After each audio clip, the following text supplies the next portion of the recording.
Friday last week, I was home sleeping.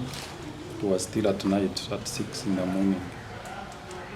Security operatives who identified themselves as coming from CMI, they invaded my home and they violently arrested me in front of my children, in front of my wife, in front of the area chairman. There were many. There were around 9 to 10 officers, some in uniform, some not in uniform. So they drove me, they handcuffed me and drove me to SIU in Chereka. They put me in the cell for about an hour. They came back and picked me, now in UPDF double cabin.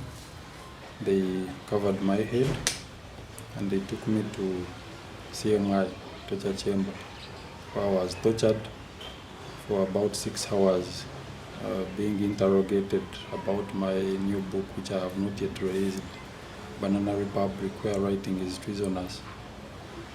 So later in the evening, after the interrogation, I was driven back to SI in Chereka. That is why I slept. I spent a day on Saturday, Sunday, then on Monday I was released on police bond.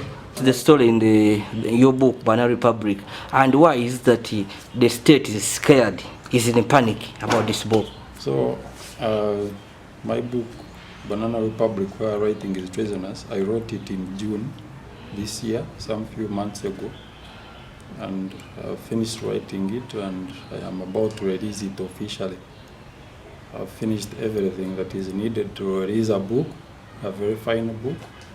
What is in this book? So in this book, I narrated my ordeal in the torture chamber at CMI. When I was arrested in April it was Easter Monday this year, 2020, I was arrested and taken to CMI, tortured for about a week, sent to prison. So when I came back, I decided that, no, since I am a writer, when you torture a writer, he bleeds ink. So I put all their impunity on a paper, in a book, so that they will be studied in history, that the government of Museveni was torturers, was murderers, was, they did not respect the rule of law, human rights, so everything is there. I wrote it as a reference book for human rights abuses in Uganda and the law. I narrated everything as it happened in relation to the law. I cited the proper law. I did everything. So that is why they came back after, they wanted to know really what was in the book. But even actually, when I was taken, I found them with my book. I don't know where they got it from. Which one? Banana Republic. So I found them with it. They had a soft copy on phone, I think, because I know the people I gave virgin copies. Virgin copies are already out, about 30 of them. So I know the people I gave, and they all have them, so they had a soft copy. Even when they were taking a statement from me at SIU, the lady had a soft copy. So they leaked my book. But I don't care, since I spoke the truth and I put all their impunity in a book. I don't care, everyone will read and understand that these guys are real criminals. The state accuses you of always writing bad things about President Museveni's government.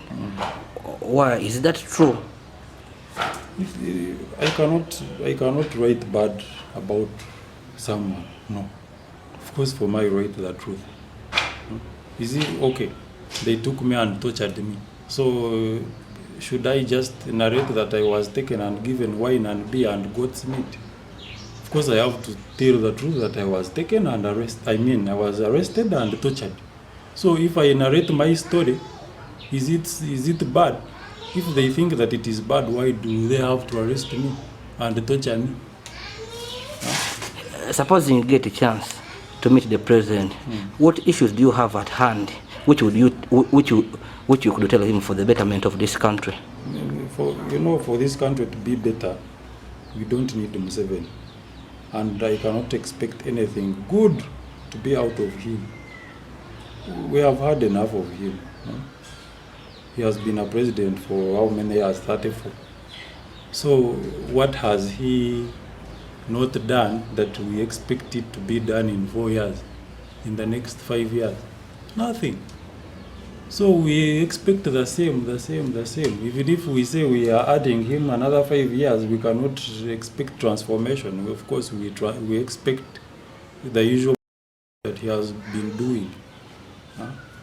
So there is nothing. If I'm to meet the president, I just tell him, you know what, please retire, you go and rear or you herd your cows.